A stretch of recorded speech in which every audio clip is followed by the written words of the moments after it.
Assalamu alaikum. What is MGT101? MGT101 is a course code and the name of the book we are studying in VU of Pakistan is financial accounting. We will provide you digitized material, helping material. We will provide chapter wise cues, preparations.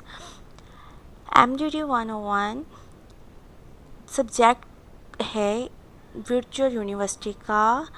ये financial accounting का है, ठीक है। ये code है subject का।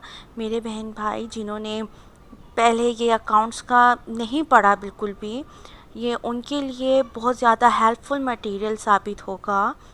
मैं चाहती हूँ कि आप लोग मेरे चैनल को सब्सक्राइब करें ताकि आपको मेरी आइंदा आने वाली हर वीडियो मिल सके और आपको 90% जो है आपका पेपर मेरी वीडियो से ही हल हो जाए।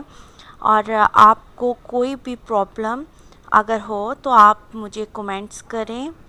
और thank you for watching this video. अल्लाह हाफिज़।